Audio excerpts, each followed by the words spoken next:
After an allegedly drugged dog was taken into the care of the St. Bernard Trust, Hayley Matthews calls for people to support a petition to make busking with animals illegal. On the back of the rescue of Jack the St. Bernard in Dublin recently, I want to write about my own experience with the busking dogs. Last year I felt something wasn't right on seeing the busking dogs looking lethargic, tired and very dopey while on the streets. I approached many of the buskers who had dogs, several times, and told them to let the dogs drink the water, only for it to be moved when I turned my back.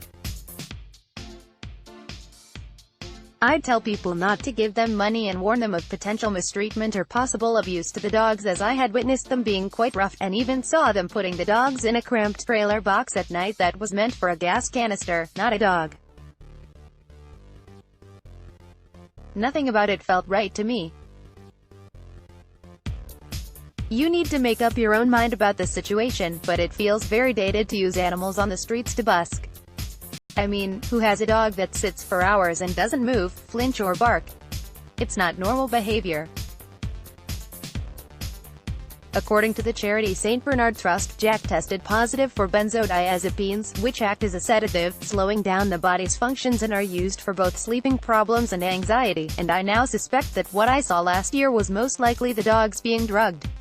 Read more. Drugged dog used by buskers in Edinburgh for begging has been rescued. Read more. The UK spends £1.3 billion a month on its dogs. Here's where Edinburgh pet owners rank. You may have seen it happen with my own eyes. I saw Jack being fed half a can of dog food and man squirting a clear liquid into it from a syringe. I told the police and the SSPCA, but seem to be coming across many hurdles as the law on seizing these dogs seem very complex.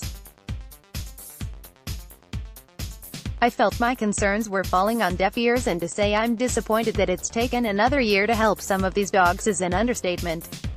My adrenaline was pumping. Me friend Alexis, who runs Edinburgh and Lothian Lost Dogs, sat with me while we watched 6 dogs being given a solution from a syringe. We videoed it for proof. All the dogs we saw being given the solution were spotted busking on the streets of Edinburgh last year and many again this year. In fact, the dogs travel all over the UK and Ireland with the busking gang, and the entire situation makes me very uncomfortable. Alexis and I kept a very close eye on the dogs last summer. I was 7 months pregnant, my adrenaline was pumping, and I just wanted to grab the dogs, put them in the back of my car and whisk them to a rescue center. Many of the Facebook community on Save Jack the St. Bernard had been claiming he was drugged because he didn't react when people approached him. All the dogs acted in this way that I went up to during the festival. I put water next to them as they couldn't reach their water bowls. Many believe they don't get water to stop them from urinating in the street. I can't confirm it, but I have my suspicions too. I'm hoping our efforts helped Jack. However, what about the rest of the dogs? If you don't like the thought of these dogs on the street, then sign the change.org petition to make busking with animals illegal. www.change.org/p/uk-parliament-stop-the-use-abuse-of-busker-dogs-in-streets. It's single quote s great that Jack has